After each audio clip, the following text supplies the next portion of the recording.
Hello, and welcome to this week's Movie Math, where not only are your local multiplex and streaming services full of scary stories for Halloween, but apparently so is the box office with another terrifying tale, not just for Joker 2, but for DC and Warner Brothers. You wouldn't think it could get worse for them, but oh, it has. Grab onto your friend, grab your snacks, and get ready for another horrifying DC box office story. So as you might have seen this morning, Joker 2 suffered an 81% second weekend drop. We thought it would be, I told you it would probably be somewhere around Megalopolis, the second weekend drop, which was in the 70s. But oh no, Joker 2 is that kind of an overachiever, unfortunately, or in this case, underachiever. But when you see it in context is when it gets truly terrifying.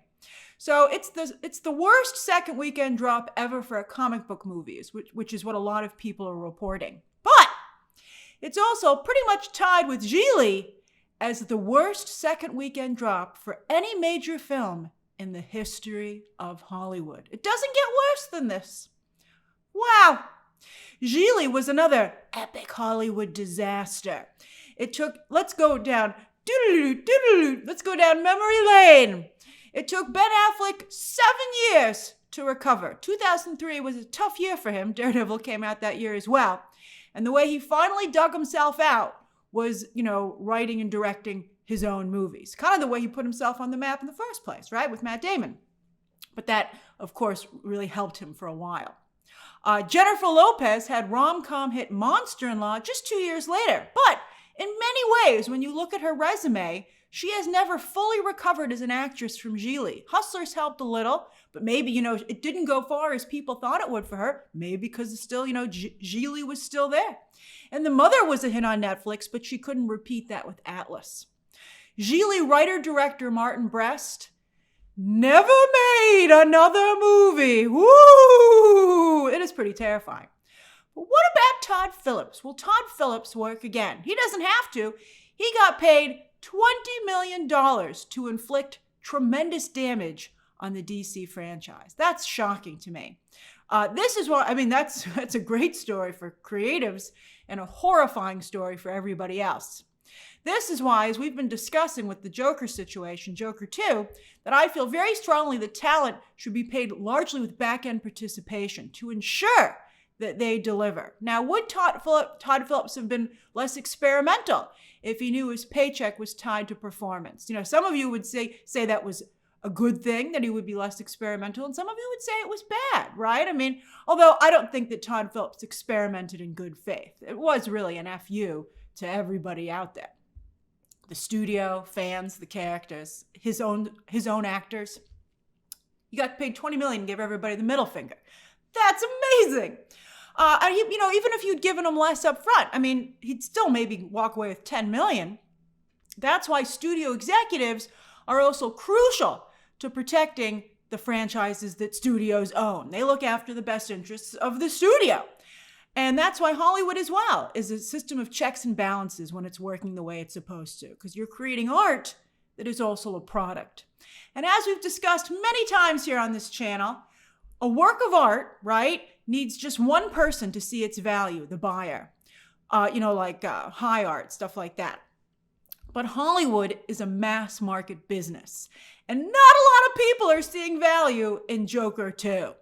Not only is Joker 2's second weekend drop worse than The Flash, The Suicide Squad, The Marvels, and Morbius, but, and here's where it really hurts, with the exception of The Suicide Squad, which of course opened day and date on Max during the tail end of the pandemic, Joker 2 opened lower than all these other movies. So it's not like it had a big opening and then just fell from that. It started low and then it fell really big. So there's absolutely no money here for a film that was extremely expensive to make. In 2 weeks, it's just at 165 worldwide, and Hollywood expects Joker 2 to end its run close to where The Marvels ended at around 200 million. That's less than The Flash. And remember, it has been said that Joker 2 needed to hit 450 worldwide to break even. The losses here are going to be numerous. Will there be any fallout at Warner Brothers? If there is, at a minimum, you better believe the film division will be watched much more closely than before. But who's going to watch it? I mean, Zazie comes from the world of reality and docuseries TV. He's the Discovery guy. He's actually admitted he does not like dramas and, that kind of storytelling for reasons like this, that it's extremely expensive to make and can really, not deliver. So I'm not sure who would watch over their shoulder. But this is a huge strike one for DeLuca and Abdi. At worst, you could see some fallout down the line where maybe it'll be a little quieter. It won't be quieter. We'll all be like, oh, we know why it's happening. I mean, Kathleen Kennedy's still around, but she delivered billion-dollar pictures, even if they caused Star Wars, of course, has had diminishing returns, but, for the most part, it's still, it was performing for a very long time. All right, so remember, Zazie, he's still hoping to potentially sell Warner Brothers, but he's really driving that price down. All the potential buyers are like, yes, those tires are going to be flat out empty by the time we start kicking them. The Warner Brothers Discovery stock is at one of its lowest points since the merger took place, and it wasn't doing that great before the merger. The stock surged in 2021, as you can see, when word got out that it was happening. That's just when the word got out, because the merger, I think, didn't actually happen until May 2021. And it's been lower than it is now. But this is interesting. You can see a downturn, not just when Joker 2 was released, but even earlier in the week when the Rotten Tomatoes score began to drop early on in the week. That's amazing to see that play out real time in the stock market. The Joker is an infamous disruptor. And this weekend, with Philip saying that Arthur Fleck isn't even the real Joker, the mantle passed to the unlikeliest of places. That's right. Terrifier 3. Get excited, Terrifier fans. And are you a new Terrifier fan? This weekend, many were anointed in blood and cash. All right, so who the heck is Cineverse? Well, I'll tell you who they are, and this is fascinating. We have a new player in the horror field, and they have been quietly gathering power for a couple of years now, and it's actually a thing of beauty. All right, so they purchased, a couple of years ago, they purchased a very popular horror news site, Bloody Disgusting. Are you a Bloody Disgusting reader? We see their name all the time. And then under that news site, they launched their own streaming service called Scream, in 2022. And with these commodities, Cineverse was able to slowly build up the Terrifier franchise, catering to the most extreme horror fans. Extreme! We're going to talk about it. There hasn't been a home video to theatrical glow-up like this since Austin Powers. It's been so long that the method of home delivery has gone through several iterations since Austin Powers. I believe Austin Powers was still on VHS, and we're all the way to digital and streaming services. We passed right over DVDs in terms of glow-ups. And think about it, thanks to Cineverse's strong positioning with horror fans online, brilliant setup here. They didn't have to do any traditional nationwide advertising to get this stellar result. I mean, Joker 2 also fell apart, so that was a stroke of luck. And they were able to capitalize on that. And also the fact that their lead character is so similar to Joker, I think made it very funny and amusing. But still, this movie was still poised to do very well because of the groundwork that had been done here. We're talking a little bit, we're using some political terms, and you're seeing grassroots building that you can do now because the internet is the great equalizer. And we'll see. Well, it's very interesting, and you're seeing both political campaigns, but I think particularly the Harris Walz campaign run, we'll see how it turns out, but the best online strategy I think we've ever seen. Terrifier is so bizarre, so disgusting, so disturbing. And many of you are like, oh yeah, that's what I'm paying to see. And did you? In the UK, by the way, I saw this online. Theaters said that if you couldn't take it, they would find you a seat in the lobby and give you a glass of water. What the heck is that going to do? You're already seated with a drink in the theater. Maybe for Terrifier 4, which you better believe is coming, they'll give you a little thing of smelling salts when you get your ticket. You're welcome. There's some free advertising for you right there. But how would you make sure nobody ate it? It's tough out there. But anyway, so with, again, no competition this weekend and Halloween fast approaching, clearly some casuals decided to see what Terrifier was all about. And they liked what they saw or partially saw. I still can't do it. It looks too disgusting to me. All right, but again, did you try Terrifier for the first time this weekend? What did you think? But based on the audience scores, you loved it. Oh my goodness, particularly for a horror film. Horror films usually get in the C range when it comes to cinema score. So for this to get a solid B, not even a B minus, is an amazing accomplishment. My goodness, fans left the theater happy. Plus, with the Christmas element, isn't that always there with Terrifier? That's very clever as well because it can transition to digital and streaming all the way through Christmas. So they give themselves a very big window for this to play well. Terrifier 3 leans slightly male, younger as one would expect. And once again, Latino audiences supercharge the horror space as the top demographic. What's this gonna do to Smile 2 hitting theaters this coming weekend? Paramount's like, what the heck is this? How much horror can fans consume and how quickly? Nom, nom, nom, nom, nom. I mean, it is the Halloween season. You're like, yes, pour it on me. Let's do it. Take your Halloween candy and go to the movies. But for overall, for sure, the horror space is becoming much more crowded and therefore much more competitive. I mean, there are competitors coming out of the woodwork. Again, who the heck is Cineverse? But yet here they are. It's so crazy to see them at the #1 spot in Hollywood. Ready or Not, too, was just announced officially last night, and it seems tame by comparison. That's also what's interesting. When you have these outliers, they don't have to play by the rules. They don't have to play by the rules, man! And so everybody else who's playing by the rules is like, wait a minute, we have, what? I mean, because, when you see what Terrifier 3 is doing, you're like, what can you possibly do with Ready or Not 2 to compete with that?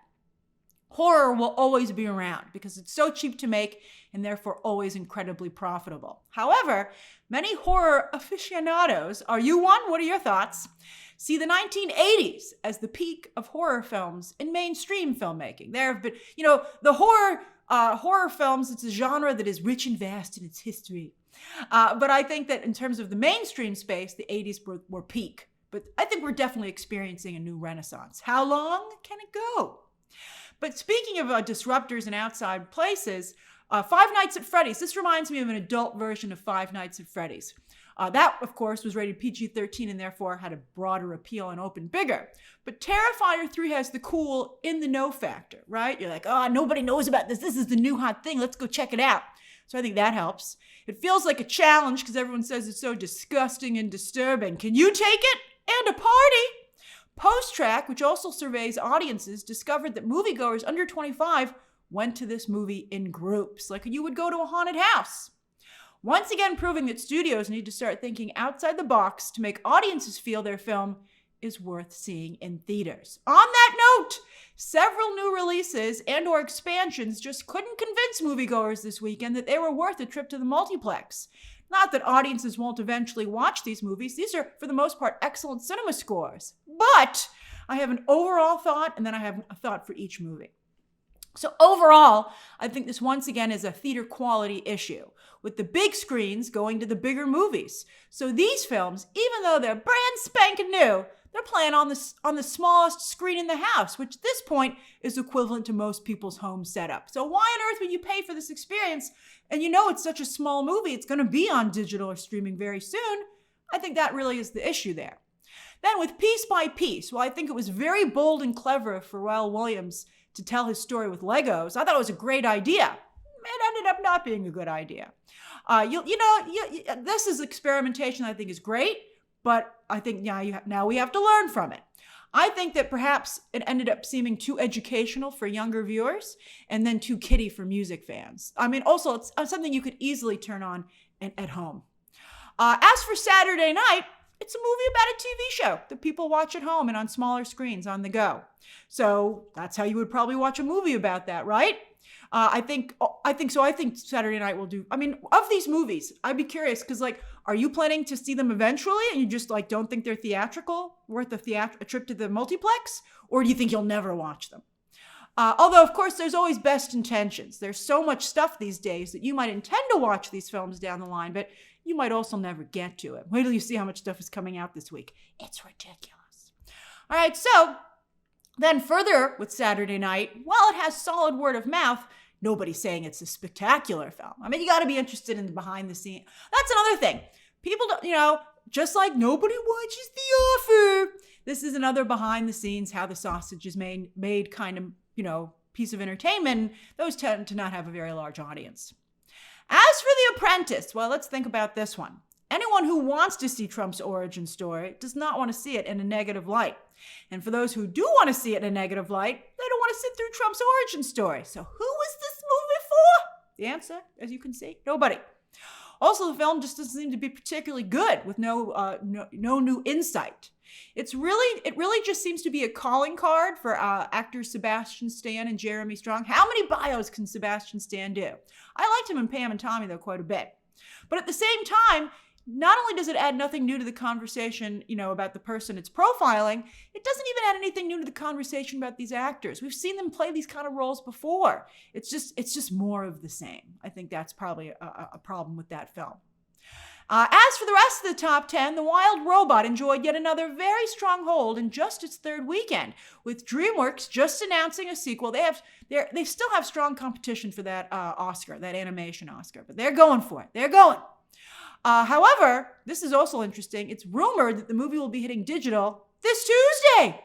Is Universal undercutting this movie's slow burn, right? I mean, look at it. Look how high it is, and it's going to hit digital like the day after tomorrow? Well, we've seen other movies go to digital and still continue to do well in theaters, so I think it'll be the same here. Plus, at the same time, it will bring a second wave of interest to the film as theatrical holdouts decide to see what everyone's talking about. Yes, I plan to watch the movie this week for sure. And many fans who've seen the film in theaters love it so much, I hear from you all the time, you might want to rush to buy it on digital. Do any of you plan to buy it this week? I mean, the price difference isn't that big between buying and renting, and you'll get all the extras. I mean, look at Beetlejuice 2. It's the #1 movie on digital right now, yet it had also a great hold in its 6th weekend. Those overseas numbers, still not particularly good. But here comes digital to definitely give the film a huge financial boost overall. It knocked Deadpool and Wolverine from #1 in just Deadpool and Wolverine's 2nd week on digital, which is incredible. That just goes to show how strong Beetlejuice is performing, particularly as a holiday film, Halloween. I'll tell you what movie needs to go to digital, Transformers 1. And it should have come out this weekend. Rumor is that it's going to come out the week after. I mean, Wild Robot drank its milkshake.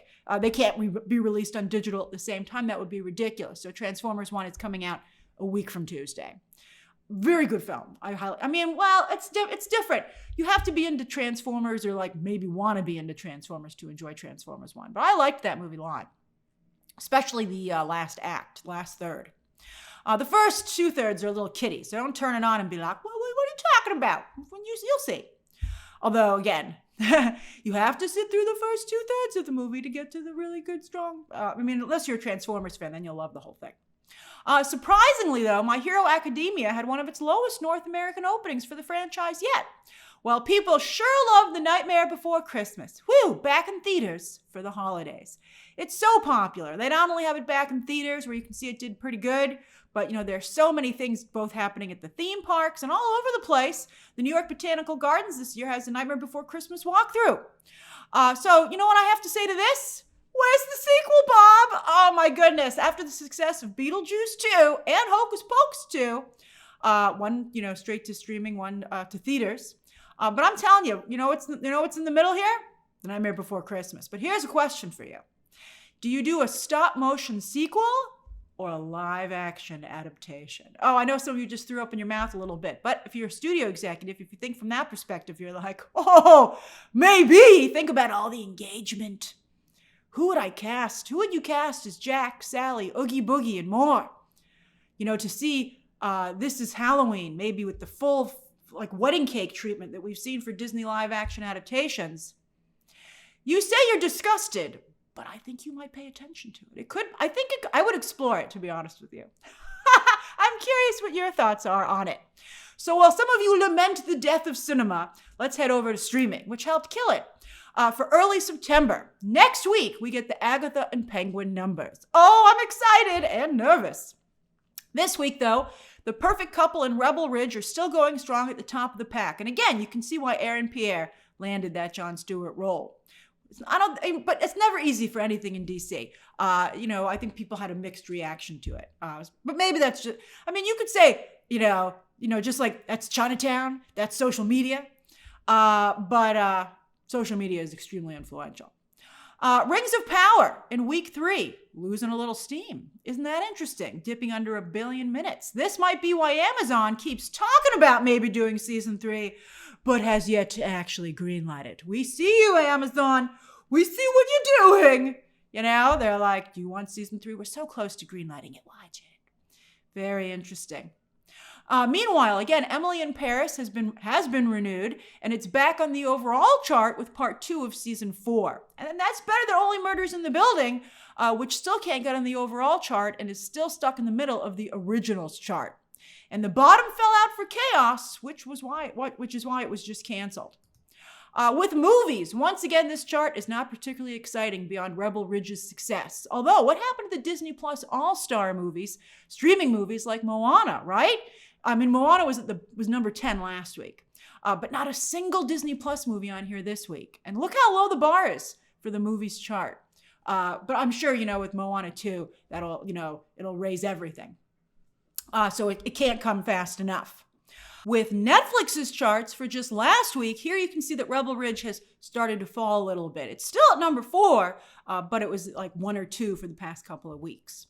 While one of Tim Burton's more moderate films hit the streaming service at number 1, probably because so few people have seen it. Oh, it's not a good movie, but it looks cool. It looks like it would be good. And of course, it was a very early role for Ella Purnell, who of course is all the rage now, thanks to Yellow Jackets and Fallout. A very small role in the film, though. And it did better than the other new movies which just hit Netflix, 2 of them. Netflix original films. It's unusual for Netflix originals to debut so low, especially in the movie space. Over on TV, in its first full week on Netflix, Nobody Wants This, despite the huge word of mouth, it didn't blow up as we thought it might, but it did jump over Monsters to take that number 1 spot. This show, though, is so light and fun with half-hour episodes, which make for an incredible binge. You know what? I binged it yesterday in a single day. In two parts. One in the afternoon when I was taking a break after doing stuff around the city, and then I watched it again. I stayed up way too late watching it in the evening because good cliffhanger endings. It's a good rom-com. How long did it take for you to watch this show? It reminds me a little bit of Glow, which was also a fantastic binge, and it's an extremely inexpensive show, cheaper than Glow. You really don't need to build any sets. You're just filming it like around Los Angeles and like people's homes. Very inexpensive show. So it was just renewed. But with new showrunners, interestingly enough. They brought over a lot of talent from HBO's Girls. And, that didn't end particularly well, but the show did run for 6 seasons, and it was pretty good, I think, at the beginning. It launched Adam Driver's career, by the way, which he's been trying very hard to kill lately. Will Nobody Want This help Kristen Bell and Adam Brody's careers?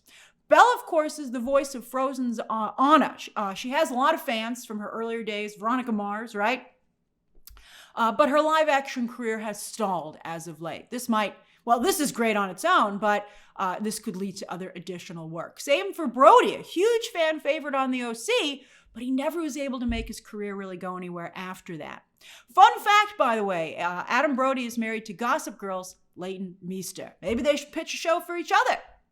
And while Monsters fell to second place, it's still posting solid numbers, if not slightly strong numbers. I mean, again, it's no Dahmer, but I think it's made so many headlines. It looks like it might help free the Menendez brothers.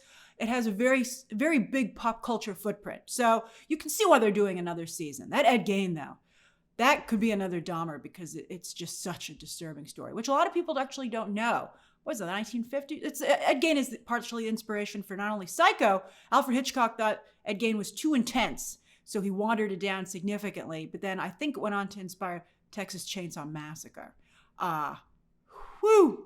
All right, so, and speaking of Agatha All Along, well, we don't get those numbers again until next week. Here's Heartstopper Season 3, which here it's debuted for the first weekend only at number 4. But I'm sorry to report that it's lower than the debut of Season 2 back in August 2023. That was 6.1 million, so it's about 2 million less views. Why do you think that might be? The audience score is still very strong for the show. Maybe Agatha All Along is pulling a little bit of attention away from it. I mean, again, we'll see what those numbers look like next week. But I'm surprised that Heartstopper didn't grow, but instead went down. Over on iTunes, again, Beetlejuice 2 was able to overcome Deadpool and Wolverine and take that top spot on digital. Although Deadpool and Wolverine has been doing incredible numbers. In fact, Disney announced that it took just 1 week for the movie to become the highest selling R-rated movie of all time on digital domestic. Who knows where they get those numbers from? They didn't report any actual numbers, but it sure sounds impressive. And we already know that Deadpool and Wolverine is a massive success. As you can see, the Beetlejuice combo pack is also selling very well, and there are 4 recent horror films, all in the top 10, showing that horror plays very well everywhere. So that's another thing. You launch it in theaters, and it can do well all the way down the ancillary marketplace. As for this coming week, as I said, a lot of stuff is coming out. In theaters, Smile 2 now finds itself going up against Terrifier 3. Will Terrifier 3 have legs, or is it a one and done kind of situation? Like either you saw it this weekend or you're going to wait for it to hit digital and streaming. Remember, the first Smile was a big hit, which is why they made this sequel. Michael Keaton's Goodrich opens in a handful of theaters. Let's hope that post Beetlejuice 2 he can start doing a little bit better again. He really spent that Birdman capital quick. This is his second comeback. That's nuts. You want to get nuts, man? All right, so anyway. And another awards contender, Anora. We'll see if it can entice people to see it in theaters. This is kind of described as a realistic take on Pretty Woman, what Pretty Woman would actually be like. We'll see how it does. But, at the end of the day, these films have to have a small, limited release in theaters to qualify for awards season. But it is really getting difficult for them to get an audience in theaters. You have a couple of breakout movies every year in the award space for theatrical, but it's getting, worse and worse. Maybe they should consider some kind of package deal or something, maybe, like that they should sell you like maybe they could do something like a special ticket, that could get you to go see all these in theaters, or a special digital package. I think they could be doing more to aggressively promote these beyond, cinephiles who search them out because they're interested in the upcoming award season. On digital, again, there's The Wild Robot on Tuesday, plus Alien Romulus, although Alien Romulus is really going to blow up when it goes to streaming on Hulu eventually. But it'll be on digital on Tuesday, and if you didn't see it in theaters, I hope you'll consider checking it out now on digital because it's really a very good movie. While on streaming on Thursday, Prime Video has Brothers, which actually looks pretty funny to me. And on Friday, Anna Kendrick has her own scary movie, Woman of the Hour, on Netflix, which she also directed. It's I saw a clip from it. You might have seen it as well. It looked pretty chilling, but also I think an interesting commentary on the particular horrors of being a woman in the dating space. Very good. I believe it's based on a true story. Then with shows, so many shows. Tomorrow, Monday, Hulu has the Family Guy Halloween special. I'm going to watch that for sure. And on Tuesday, Hulu also drops the entire latest new installment of American Horror Stories. That Ryan Murphy, he's sure prolific. And he seems, he's doing great. Meanwhile, there was a recent article about Ryan Murphy overload, but we're not seeing it reflected in the viewership numbers, at least not yet.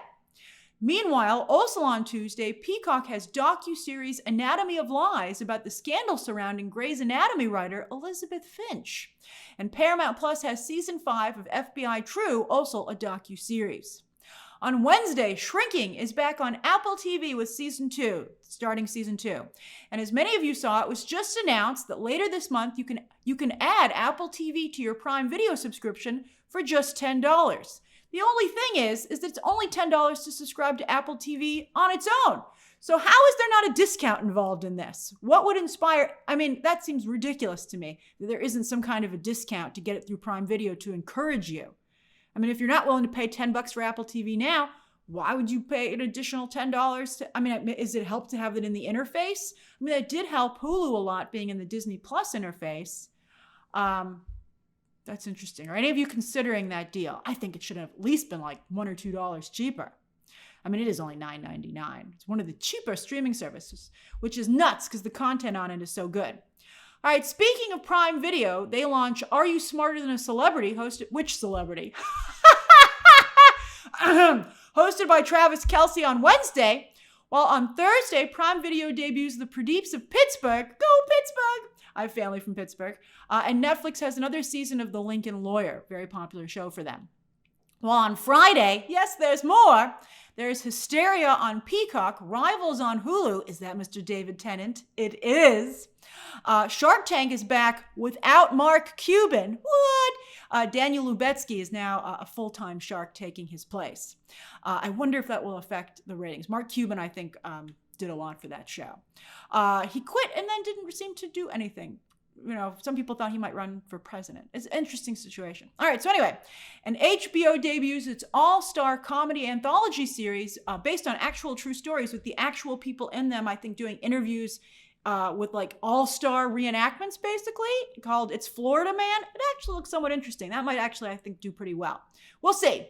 So that's this week's movie math. What have you been watching? What do you plan to watch? And what do you think of what the trades are calling clown versus clown?